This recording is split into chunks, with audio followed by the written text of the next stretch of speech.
Let's enter the inner sanctuary to start understanding how the ego rises in our field of consciousness. So, this infinite blue grid you can sometimes see if you are meditating with your eyes closed. It's a phosphine grid. For me, it's the symbol of the infinite aware consciousness, which is always omnipresent and in which our projection starts, our ego starts based on our thoughts, our emotions, and our movements. So, in this light, it is extremely important to understand how the ego rises from this field of consciousness. Because if we are identified with the ego, there will always be a dualistic conflict, because there is selection and concentration of thoughts, or the thoughts are scattered all over the place. The other state, where you are just attentive, aware, like an open blue sky, that is the state of unity and peace. You are present in that state, not concentrated.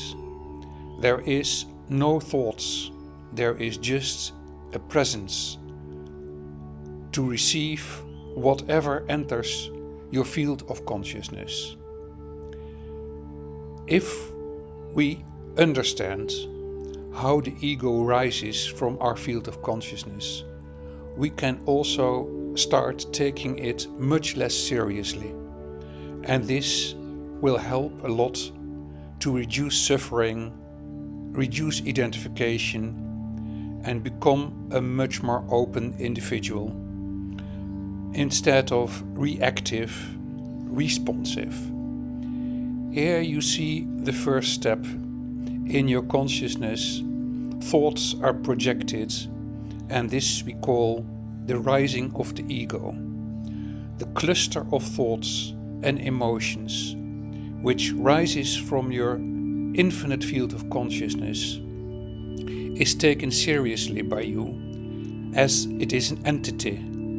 You solidify the thoughts into a state of identification with the hypothetical ego, and conflicts will arise because the ego can only understand itself by delineating it from the environment or from other people or other thought processes.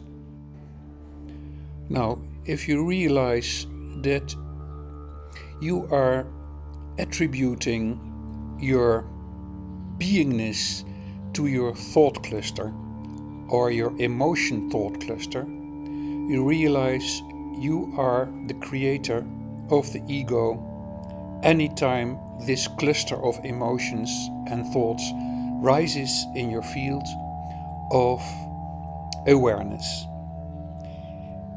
You are the creator of this cluster. Therefore, you understand more deeply that the ego is basically non-existent. It is just a temporary cluster which you attribute significance to. So the moment you drop thoughts and you enter a deep state of a meditation, your ego will thus solve temporarily. However, if you concentrate your mind, then you identify yourself with one topic. The whole system identifies with that topic, and you might easily become triggered by a simple remark or someone pushing your buttons. This always is an indicator that you're not present in the here and now. One topic takes all of your focus. You totally identify with it.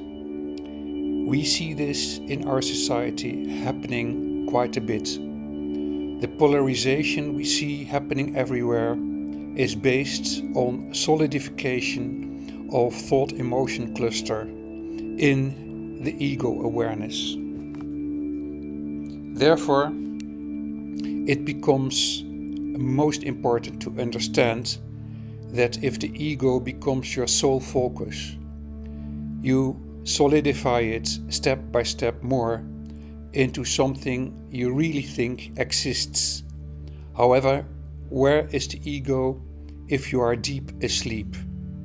It is nowhere. Where is the ego if you are in deep meditation without any thoughts? It is nowhere. But if you identify yourself with thought-emotion clusters, you say I,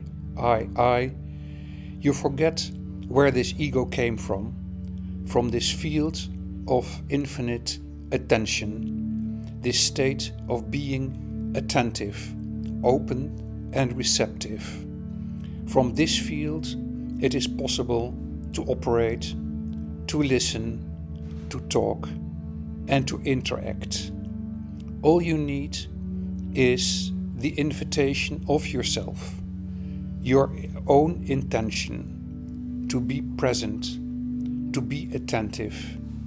Every time you remember this intention, you can drop the identification and you are one step nearer to the state of enlightenment, where you can totally understand